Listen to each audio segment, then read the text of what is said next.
देखिए, आपका जो विषय है वो बड़ा प्रासंगिक भी है और गंभीर विषय भी है। जो कॉन्फिडेंस है, हाई लेवल का कॉन्फिडेंस, इसकी वजह क्या है?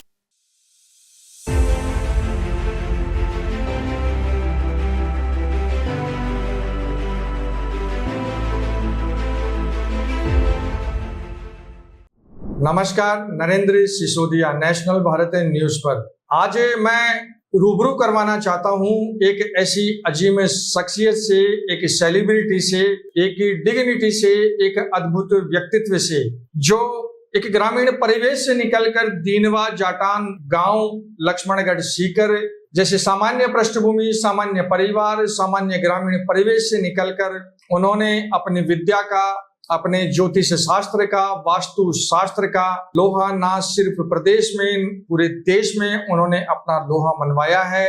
लोग ऑनलाइन भी वीडियो कॉल करके भी विदेशों से उनसे अपनी जिज्ञासाओं का, शंकाओं का समाधान करते हैं। तो उनका नाम है पूज्य गुरुदेव श्री अनुदेवाचार्य जी। तो स्वागत करता हूँ श्री अनुदेवाचार्य जी का। नमस्कार गुरुदेव, प्रणाम। नमस्कार, जय श्री कृष्णा, जय श्रीनाथ जी महाराज की जय माँ करणी। आज परम सौभाग्य का विषय है कि आज हमें आपके इस चैनल में आने का सौभाग्य प्राप्त हुआ। और इंटरव्यू तो वैसे कई बार हो चुके हैं, लेकिन एक कहते हैं ना कि भाई प्रबुद्ध व्यक्तित्व से अगर हमारा साक्षात्कार होता है तो उसका एक नजरिया और उसके जो सवाल जवाब होते हैं वहां पर भी एक अलग ही आनंद आता है। धन्यवाद महाराज आपके इन अनमोल वचनों के लिए। शेखावाटी की जो धरा है, शेखावाटी की जो भूमि है, वो वीरों की धरती है, वो त्याग की धरती है, बलिदान की धरती है, पराक्रम की धरती है, भामाशाहों की धरती है। उसी धरती से निकलकर पूज्य गुरुदेव श्री अनुदेवाचार्य जी आज हमारे स्टूडियो में पधारे हैं। तो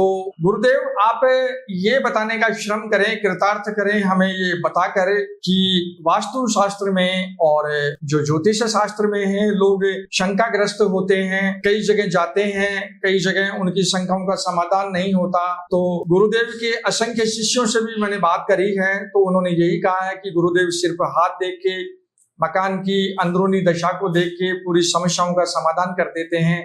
तो ये जो शंकाएं होती है, ये जो सही जगह तक आदमी नहीं पहुंच पाता है, गुरुदेव इसका क्या कारण है और उसके लिए क्या आपके दिशा निर्देश हैं, क्या मशविरा है और क्या सलाह है गुरुदेव? देखिए, आपका जो विषय है वो बड़ा प्रासंगिक भी है और गंभीर विषय भी है, क्योंकि आपने एक तरफ बात की हस्तरेखा की, एक तरफ बात की आपने ज्योतिष की और एक तरफ आपने इशारा किया है वास्तुशास्त्र की। तो हमारे यहाँ पर 4 वेद और 6 वेदांग माने गए हैं, तो जिसमें मूल जो है वो ज्योतिष है।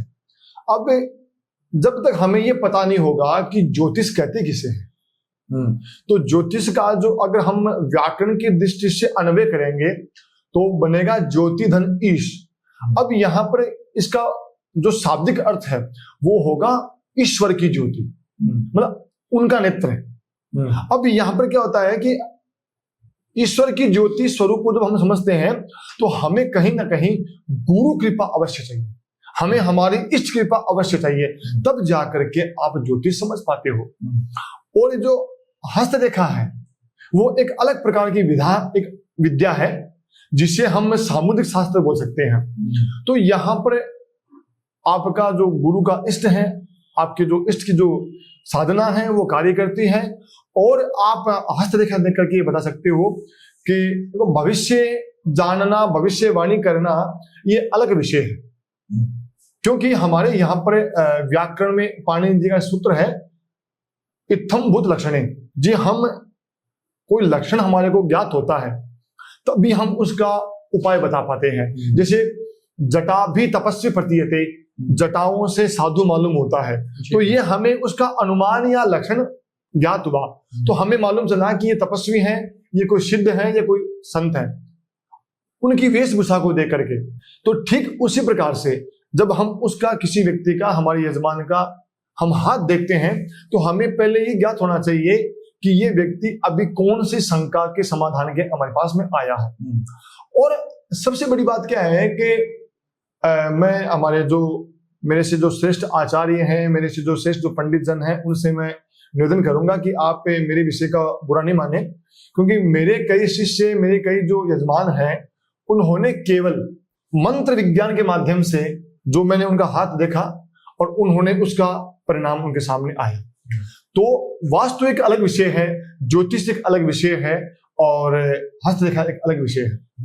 अब वास्तु में क्या होता है, कई बार अपन सोशल मीडिया पे वीडियो देखते रहते हैं कि भाई हमने हमारा जो अग्नि कोण में हमारा जो रसोई बना ली, हमने ईशान कोण में हमने हमारा पूजा घर बना लिया, पानी का जो जलाशय वो बना लिया, नृत्य कोण में हमने हमारा जो स्वामित्व का जो घर होता है, मेन जो रूम होता है वो बना लिया, और वायव्य कोण में हमने शौचालय इत्यादि बना लिए।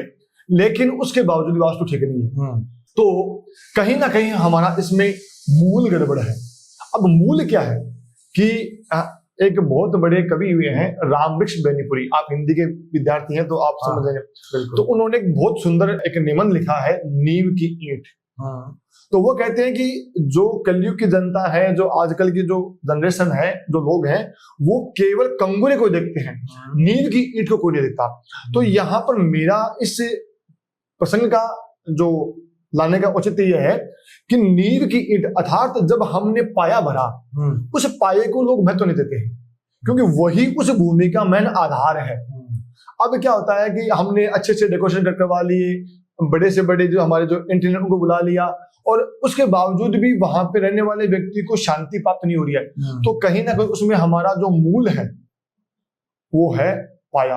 अब पाया का मतलब होता है कि जिस समय भूमि संस्कार होता है, अब कई लोग क्या करते हैं कि जैसे मान लो कि श्राद्ध में पाया भर देते हैं, कई लोग होते हैं जैसे मान लो कि और भी प्रकार का जब ग्रहण दोष हो या जो पंचांग में जिनको हम नैष्टिक बताते हैं, और 4 प्रकार की तिथियों में पाये का निर्माण नहीं होता। चतुर्थी, नवमी, चतुर्दशी, अमावस्या, एता रिक्ता तिथियां है, ये रिक्ता तिथियां हैं, इनमें पाये का निर्माण नहीं किया जाता।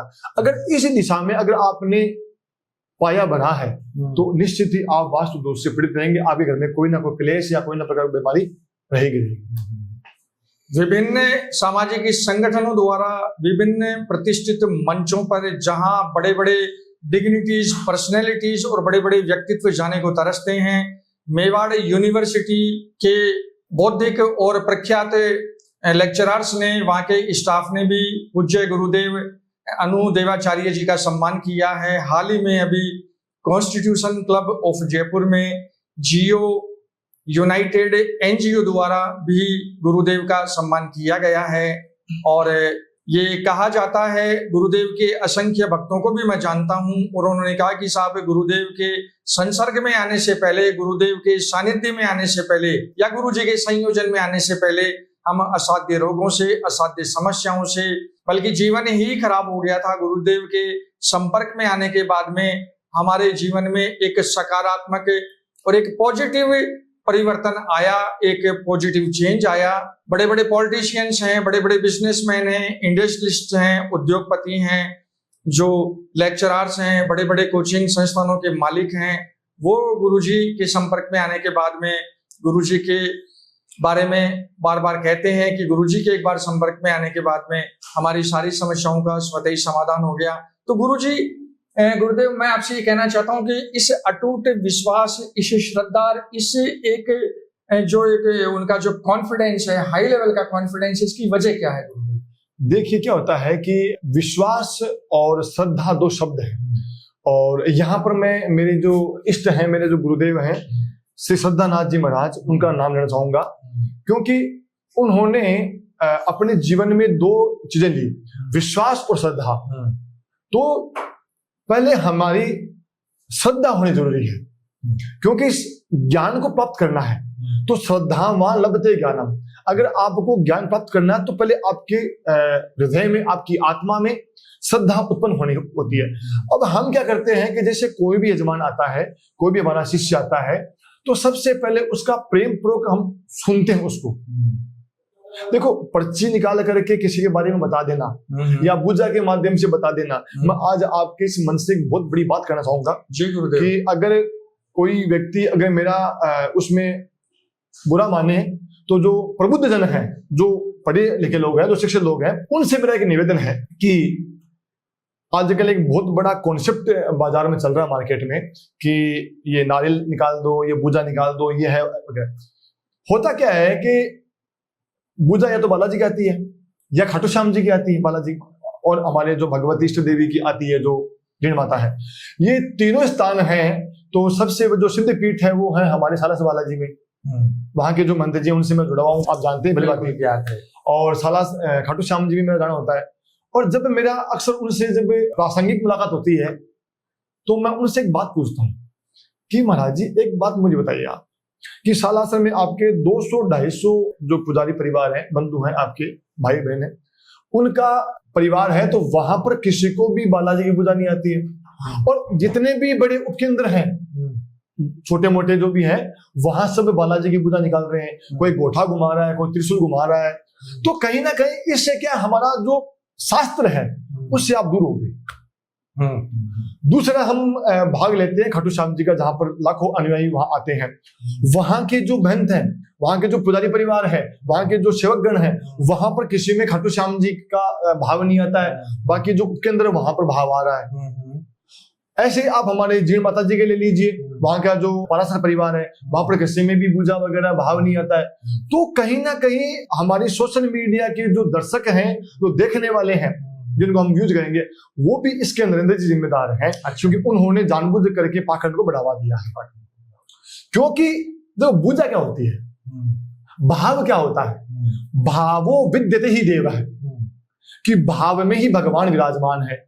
लेकिन अब जैसे मान लो कि एक नारियल का एक कॉन्सेप्ट आया, क्योंकि मेरे कई शिष्य मुझे पूछते हैं कि गुरुजी आपके पास में आते हैं तो आपने हमें डेट दे दी कि 21 दिन में काम हो जाएगा।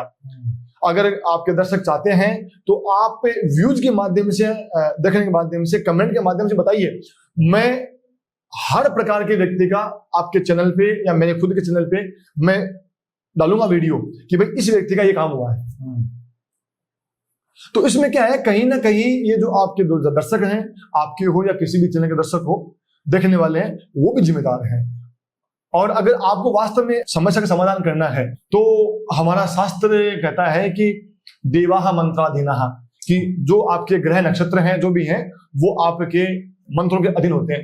अब इसमें क्या है कि आचार्य चाणक्य जी का एक बड़ा सुंदर श्लोक मुझे याद आ रहा है कि ऐ मंत्रम अक्षरम नास्ति नास्ति मूल अनुषधम, अर्थात ऐसा कोई भी मंत्र नहीं है जिसका अर्थ नहीं हो, और ऐसी कोई भी जड़ी बूटी नहीं है जो औषधि के रूप में प्रयुक्त नहीं हो। लेकिन योजकस्त दुर्लभ है, उसको जोड़ने वाले नहीं बचे। आज ये बड़ी विडंबना है इस भारत देश में कि पर्ची वाले खूब घूम रहे हैं, पूजा वाले खूब घूम रहे हैं। अभी हम बात करेंगे मंत्र विज्ञान पे। शिशोदय जी, एक मंत्र में जैसे मान लो कि मैं एक बात बता दूं आपको, श्री हनुमान चालीसा है। श्री हनुमान चालीसा को लोगों ने बहुत ही इजी वे में ले लिया।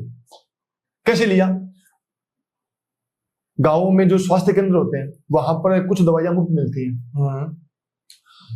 लेकिन वहां पर जो चिकित्सक बैठे हैं या वहां पर जो औषधि मिल रही है, जो दवाई मिल रही है, उन पे लोगों का विश्वास नहीं रहा। क्यों?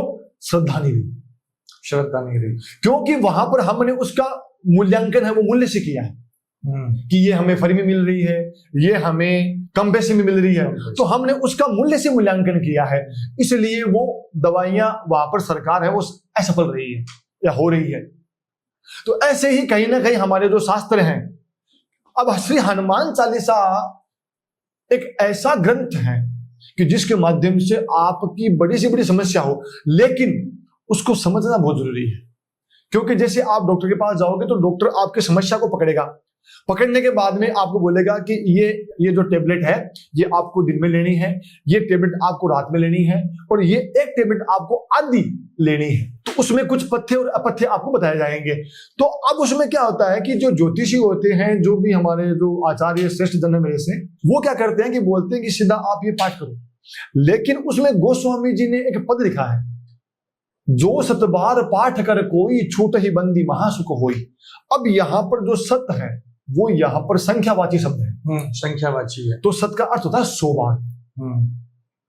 तो यहाँ पर कौन से समस्या का समाधान करने के लिए सत का उल्लेख किया गया है। तो ठीक उसी प्रकार से अगर आपको ज्वर पीड़ा हो रही है तो उसके लिए आप इतनी बार पाठ कीजिए, 1 warm, 2 warm, 3 warm, 4 warm, 5 warm, अलग अलग उसका विधान है। लेकिन आपने केवल उस पाठ को पढ़ लिया। देखो, सनातन शब्द अपने आप में एक अलग कॉन्सेप्ट है। सनातन के बारे में मैं जितना बोलूंगा उतना ही कम है, लेकिन सनातन में आजकल क्या पाखंड ज्यादा आ गया। ऐसे ही मेरे कई शिष्य हैं, आप उनको अपने स्टूडियो में बुला के आप पूछ सकते हैं जब आपकी इच्छा हो, कि मैंने केवल उनको बोला कि भाई आपके अगर में वास्तु दोष है तो आप इस नाम का पाठ कर लीजिए। क्योंकि जब हमारे जो भगवान राम है, उनका एक पाठ है सिद्धाम सूत्र, अगर आपके जीवन में कोई प्रकार की पीड़ा हो तो आप उसका पाठ कीजिए। अब पीड़ा कैसी हो उसके लिए उसमें वर्णन किया गया है। अगर कोई व्यक्ति है, अगर वो चर्म रोग से पीड़ित है तो उसको बोलिए कि आप गजेंद्र मोक्ष का पाठ कीजिए। कोई व्यक्ति है अगर अपने शरीर के अंगों में जकड़न होती है, जो प्रेत बाधा के माध्यम से दूर होती है, कुछ भी नहीं करना, आपको गोस्वामी रचित श्री हनुमान बाहु का पाठ करना है।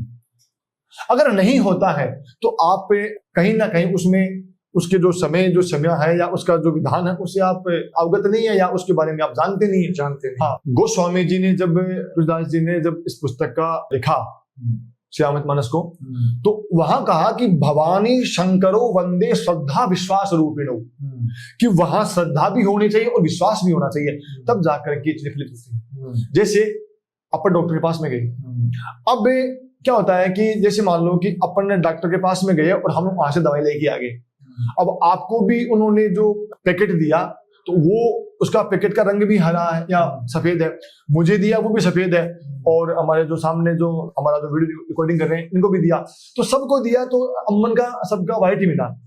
अब यहाँ पर प्रश्न ये उठता है कि क्या डॉक्टर ने जो आपको मेडिसिन दी है वो एक ही दी है या अलग अलग रोग की दी है? तो यहाँ पर हम नरेंद्र जी बात करेंगे साल्ट की, कि अगर आपके माइंड की प्रॉब्लम है तो आपको पैरासिटामोल लेना पड़ेगा, अगर आपके पेट की दिक्कत है तो उसके लिए नाइट्रोजन साल्ट काम आएगा, अगर आपके हड्डी में दिक्कत है तो उसमें कैल्शियम काम आएगा। तो ठीक उसी प्रकार से कुंडली में या हस्तरेखा में या वास्तु के अनुसार, क्योंकि ये जब हम नहीं जानेंगे तब तक हम उस व्यक्ति की पीड़ा को नहीं समझ पाएंगे, और जब ये चीज जान लेंगे तो उस पाठ के माध्यम से हो जाएगा। क्योंकि हनुमान जी महाराज स्वयं कहते हैं कि कलयुग केवल नाम आधारा, नाम की महिमा है। आज अंतरराष्ट्रीय नहीं बोलूंगा मैं, विश्वविख्यात हमारे संत हैं श्री प्रेमानंद जी महाराज, बिल्कुल वो कहते हैं कि केवल नाम जप करो, और इस नाम जप से ही स्तोत्र रचना हुई है। बिल्कुल। तो उन्होंने, हमारे गुरुदेव का एक वाक्य है अपनी भाषा में, वो कहते हैं कि एक साध्या सब सधै, सब साध्या सब जाही, और जैसे सींचे मूल को फूले फले अगाही।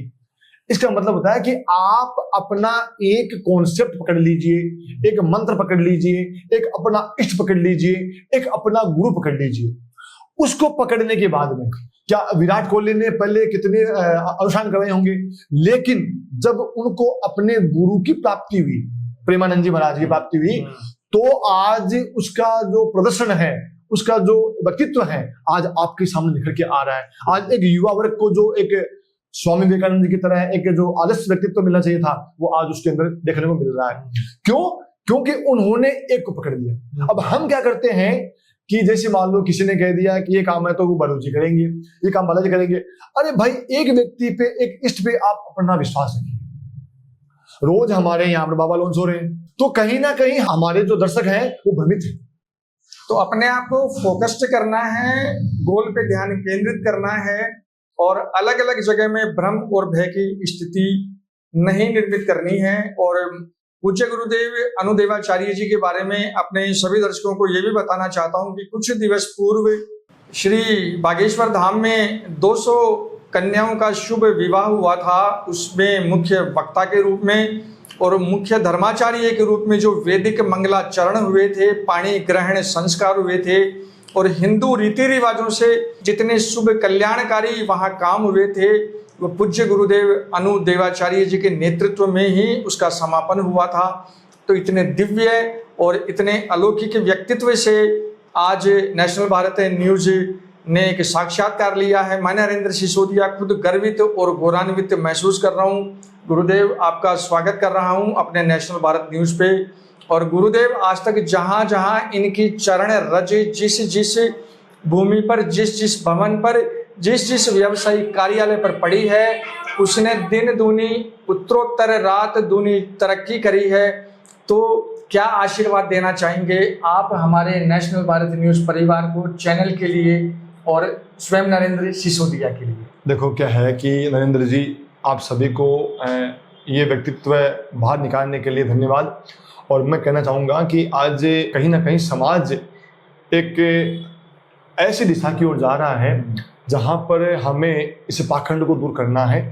और अगर आपके कोई श्रोता है, देखो मैं अपनी मार्केटिंग नहीं कर रहा क्योंकि आपको पता है मेरे ऑफलाइन खूब शिष्य हैं, लेकिन मैं चाहता हूँ कि अगर कोई व्यक्ति आपको कमेंट के माध्यम से बताए कि भाई मैं गुरुजी से मिलना चाहता हूँ, या हम समस्या उसको बताएंगे, वो व्यक्ति हमें अपना हाथ दिखाए यहाँ आकर के, क्योंकि देखो ऑफलाइन केवल व्यापार होता है।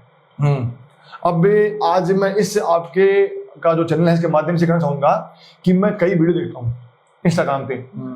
तो महाराज क्या होता है कि कुछ लड़कियां हैं वो जो मतलब सैलून पे जा रही हैं, वहाँ पर आपस में बातें हो रही हैं, तो वो बोलती है कि आपका नाम ये है, तो हाँ मेरा नाम ये है। आपको कैसे पता? I am astrologer. गली गली में एस्ट्रोलॉजर घूम रहे हैं। अब उन्हें ये पता नहीं है कि इसमें शास्त्र की कुछ मर्यादाएं होती हैं। दुरावानम वधो युद्ध है, राज्य देशाद विप्लव है, कुछ शास्त्र की मर्यादाएं होती हैं, कहाँ शास्त्र देखना चाहिए कहाँ नहीं देखना चाहिए। तो ये थे पूज्य गुरुदेव अनुदेवाचार्य जी, जो आज ऐसे विलक्षण व्यक्तित्व से मुझे साक्षात्कार करने का शुभ अवसर प्राप्त हुआ। तो पुनः आपका बहुत बहुत धन्यवाद नेशनल भारत न्यूज परिवार की तरफ से पूज्य गुरुदेव साहब, और जल्दी ही दोबारा फिर मुलाकात होगी और ऐसे ही अन्य किसी वीडियो शूट के अंदर महाराज श्री जैसे ही, पूज्य गुरुदेव श्री जैसे ही भव्य दिव्य और अलौकिक और दिव्य व्यक्तित्व से मैं आपका परिचय करवाऊंगा। मैं नरेंद्र सिसोदिया। और समापन करने से पहले ये बताना चाहूंगा कि पूज्य गुरुदेव अनुदेवाचार्य जी के इंस्टाग्राम, फेसबुक और यूट्यूब चैनल को आप सब्सक्राइब करें, ताकि ज़्यादा से ज़्यादा गुरुजी का वीडियो देख सकें। और यहीं नेशनल भारत न्यूज का जो स्टूडियो है, यहाँ गुरुदेव जब जब पधारेंगे हम आपको सूचनाएं प्रेषित करते रहेंगे। मैं नरेंद्र सिसोदिया, नमस्कार। National Bharat news. जय हिंद, जय भारत।